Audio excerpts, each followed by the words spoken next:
A year ago, this was a podcast about a prediction game almost nobody played, and tonight we're handing out some trophies. Real ones, mailed to the winners, the whole thing. Welcome to Pick the Push, the only podcast you can win, and tonight we're the only podcast throwing itself an award show. This is the Pushies, 1 year of the Royale, every category, every winner, all in one night. And don't forget, we also have our point to give out for WWE versus AEW, which is a race that stopped being fair months ago. 1 year down, let's hand out some hardware on this very special episode of Pick the Push.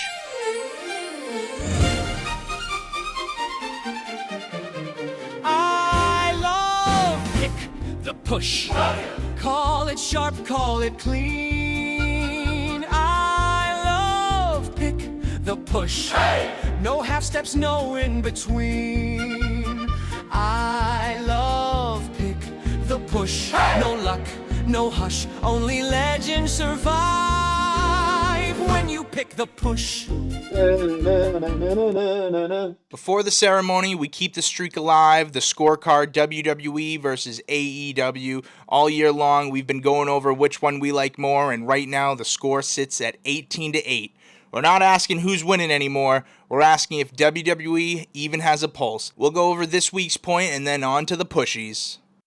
All right, Raw versus AEW this week. It seems like it was harder than I thought it would be. For Raw specifically, it almost seemed like they didn't know what show they wanted to promote. Like, to me, like, they were talking about Saturday Night Main Event. They're talking about SummerSlam. Like, all those are happening pretty soon. But there was also an advertisement for War Games, too, right? Yep.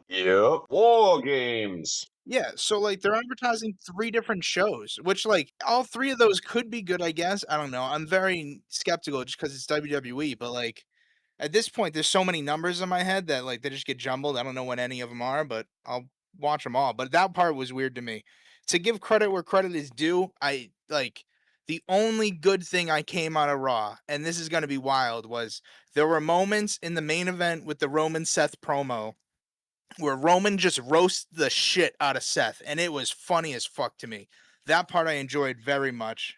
Those were the best 20 seconds that I was glad I didn't stay for the main event and watch online later. Yeah, to be clear, there was a solid 20 seconds of what was probably a 20-minute promo for the main event. But the fact that Roman was talking about, like, if Seth does beat him, he's just going to get injured in like 2 weeks. And then the only way to win the championship is, like, Seth needs the money in the bank in order to do that. And to even cash it in, like, he needs to pretend like he's injured. Like, he was just fucking, he was bodying him left and right. Which, still, Ross sucked and I hated it. But that part was funny enough for me to talk about. But then switching it up to AEW, it was in Boston, so I'm already going to be biased about it. Every match I felt was really good, but there were no surprises. Every single thing was very predictable, I felt. But that doesn't change the fact that Fletcher versus Commander was absolutely fantastic. Darby's doing some crazy Darby shit.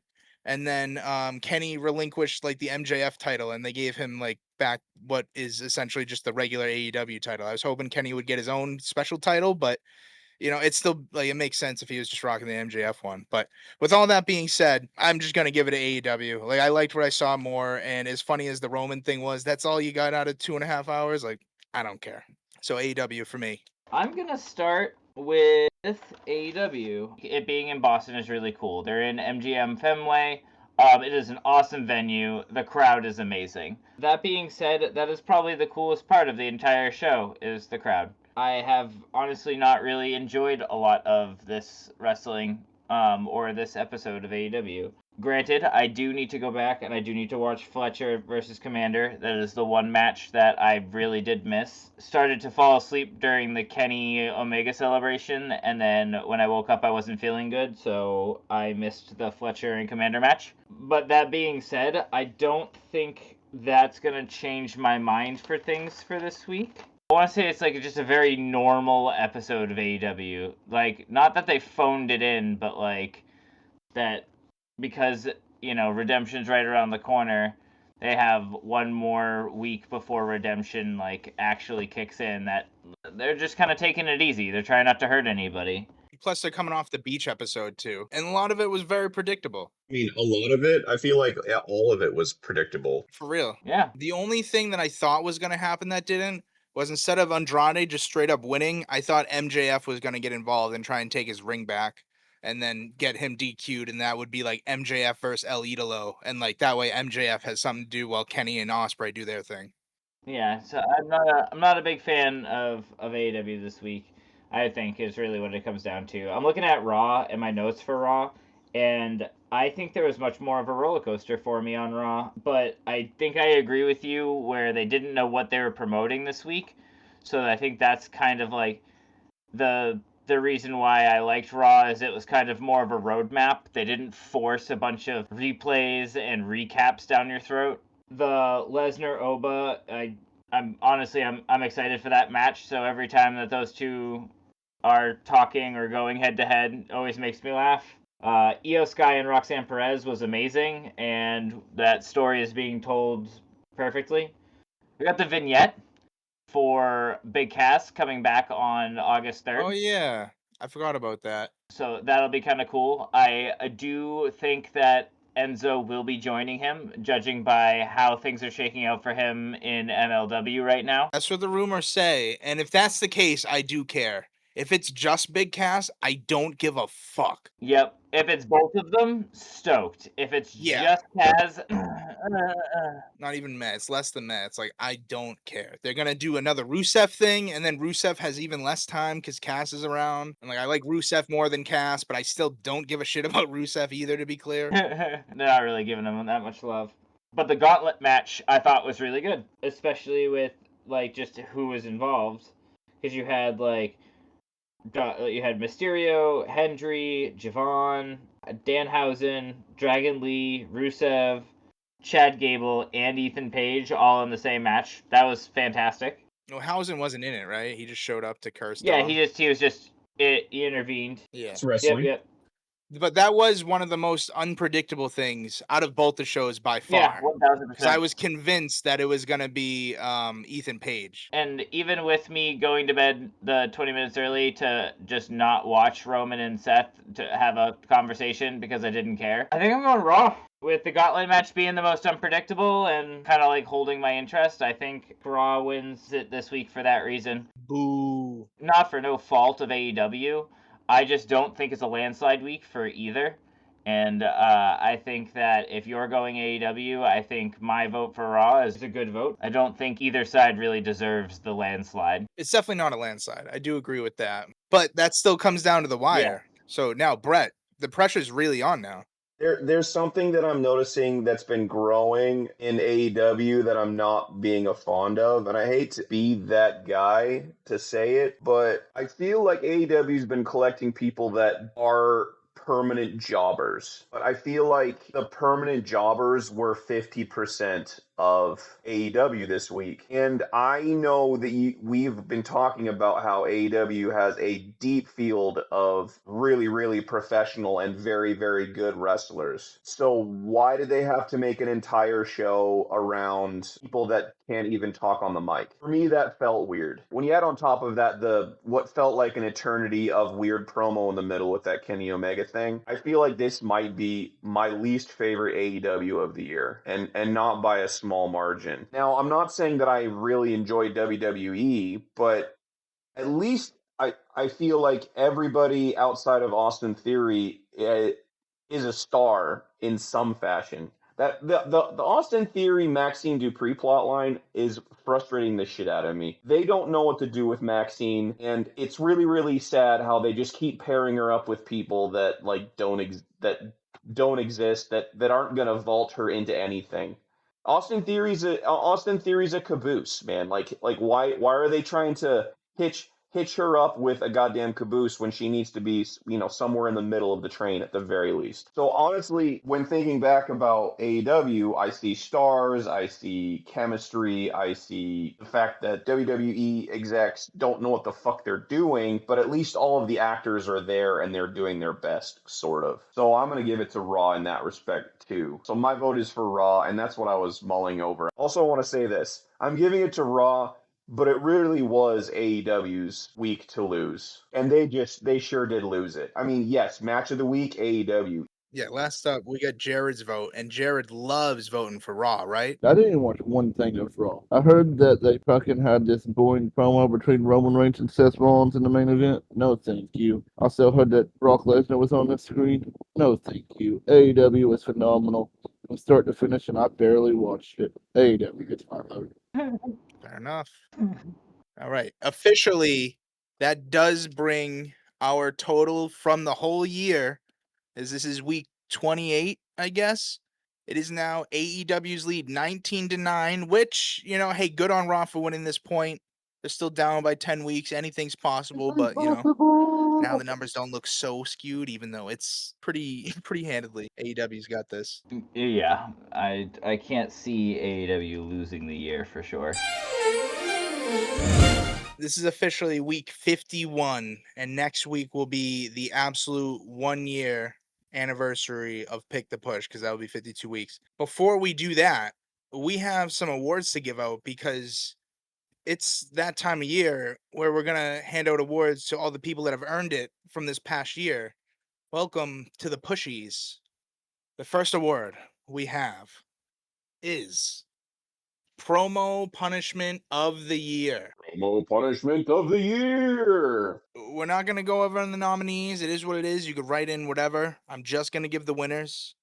So the Promo Punishment of the Year award goes to Brett for his third Until He Dies promo. Congrats, Brett. Me? I did It's it. you win it. You win. Oh, Hell yeah, yeah. baby. No luck. He'll be third until he dies. Congratulations. I was really hoping for it. I know you're not supposed to, but I was really hoping. Well, it is a punishment. So, this gives back a Oh, little yes. bit to take off some of the sting, Oh yeah, yeah. Pretty I good. mean, it was a lot of work doing that. I didn't have any fun putting that together. So I'm glad that everyone has seen all the hard work and no reward I got from doing that. So Right, thank you. of course. The next award we have is for Interview of the Year. And the winner, this is the biggest category, so this is actually pretty intense. But the winner of Interview of the Year goes to Joseph, or as I like to call him, Joey. Congratulations. You win the Interview of the Year. Hell yeah. Congratulations, Joey. I still refuse to say his name. Getting into the next one. This one's a big one because 2 people are going to get an award out of this, because it is the Rivalry of the Year. Oh, I know who I want. This one was not close. Was it? Actually, that's a lie. There was one that was closer than I'd like it to be. But the winner of Rivalry of the Year is Jared Holmes versus Dabber. Oh, Congratulations, you guys. yes. Congratulations, Jared and Dabber, dude. That's the one I voted for. I'm so happy For you guys sure. won. That was amazing. By far. That's the one that always sticks out in Iconic. my mind. That low key is a one-sided beef. Still going.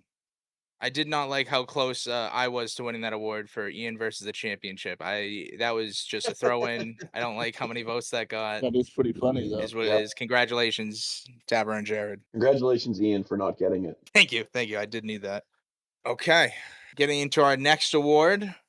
It is the Moment of the Year, to not be confused with Performance of the Year. That one will be next. But Moment is for one single thing that happened throughout this year that everybody's the most either impressed or excited about that happened. And that being said, the winner of the Moment of the Year is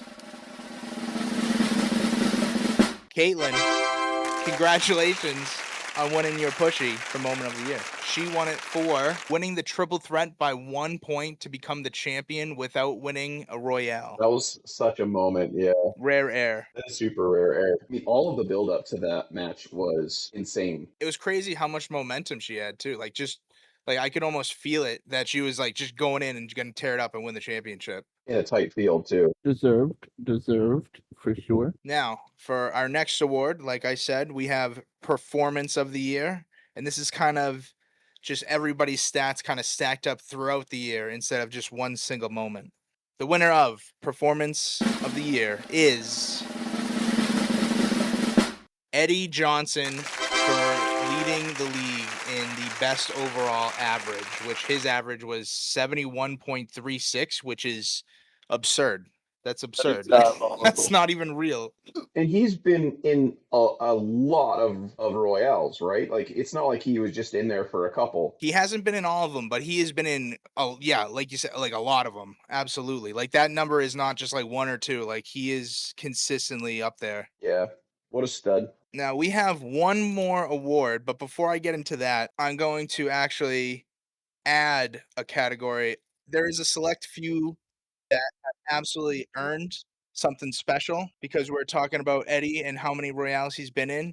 I am going to create my own called the Iron Award, and that is going to Hey. go to everybody that has not missed a single Royale. And there's only 6, not including myself. 7. Without these people, the Pick the Push definitely would not be where it is today. Not that that's very far, but we're definitely much further along than where we were.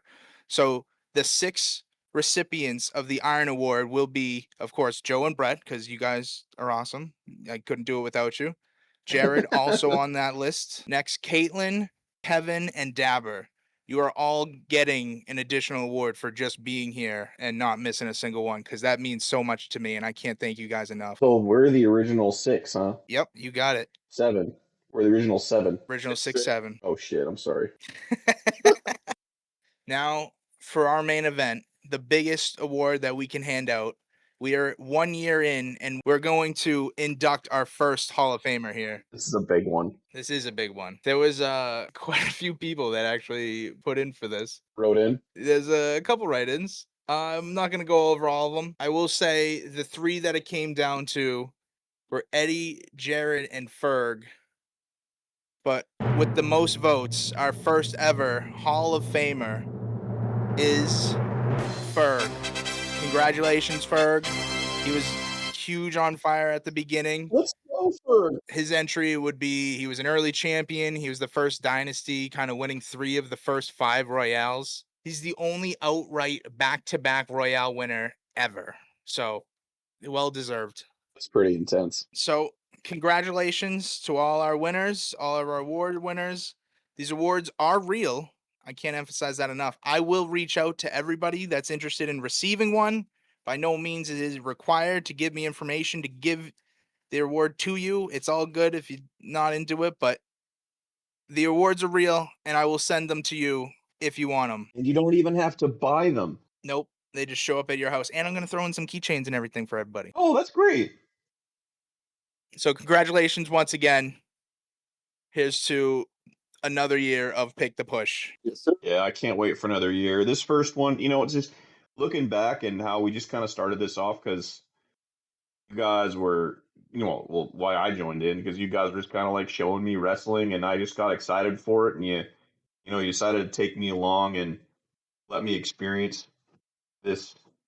I don't know, this art form with you guys it's been a lot of fun for me and I'm really glad I've been doing this with you and I appreciate both of you for all 3 of you because you were here the whole time, Jared. Thank you for so much for letting me come along the ride. I have been. Day one. No, For the hey, ride. you were determined enough to want to be part of it, to go along with it, to deal with our nonsense on top of it too.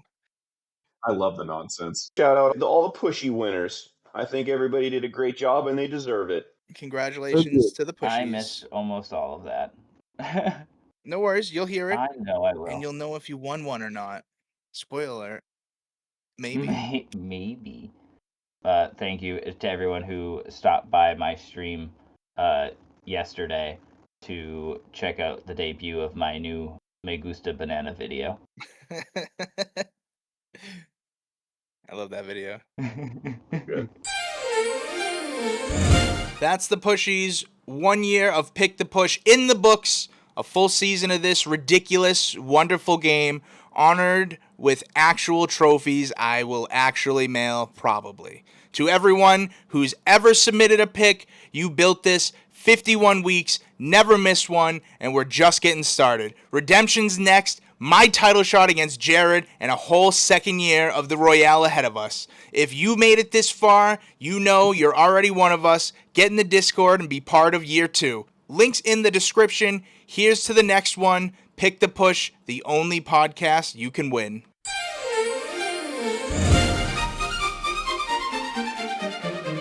I love Pick the Push. Call it sharp, call it clean. I love Pick the Push. No half steps, no in between. I love Pick the Push. No luck, no hush, only legends survive when you pick the push. Boards light, hearts race, crowd reacts. Every pick swings, no room for slacks. Bluff fails quick, mistakes break fast. Every choice lands, nothing's left to chance. Climb the ranks, feel the surge. Hit it hard, no room to purge. Eyes locked, focus tight. Every swing counts in the fight. Predicted the twist, caught us all flat. No way you had that. Pick it right on the night. Pick it wrong, still stand your fight. Every call cracks, every swing crush. Step in the ring.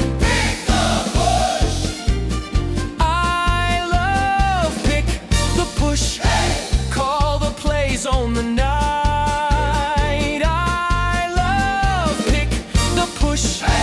Make it land, hold it tight. I love Pick the Push. No slack, no hush, only legends survive when you pick the push.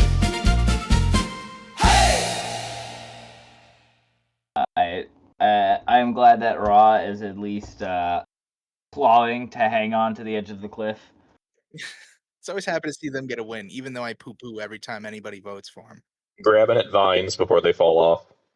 Yeah. Well, no, it's clawing at the edge of the cliff before they get Mufasa by Scar. Huh. I don't like the association of AEW being Scar, because I really feel like WWE is definitely the Scar in this situation. Scar's a sicko. Don't forget Yeah, that. that's what I'm saying. AEW's not a baddie, though. WWE is a baddie. How can you say that AEW is not a baddie?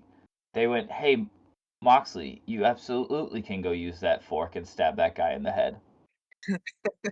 They have said that. I mean, I don't get it. These aren't moral things. They're not family-friendly things, though. They're not good. They're for the They're for the sickos. sickos. Mufasa's not a sicko. Scar's the sicko. Whoa. Family friendly does not mean good. Wouldn't it be lawful good? Correct. Versus chaotic evil. I don't know if I'd plan an AEW as chaotic evil. Using a fork, though, is definitely chaotic evil. Chaotic good, I guess. Chaotic good fork. This is very clearly AEW is chaotic good, and WWE is very clearly lawful evil. Interesting. I actually love that take. Yeah, that sounds accurate. WWE, man, it just, it follows all the rules, but it's only self-serving. It will absolutely throw you under the bus. Yeah, but it's lawful. Yeah. So it's quote-unquote good. Being a law-abiding citizen. No, it is not good. It just abides by the law of evil, which is corporations. That's what I'm saying. We're talking about you, TKO.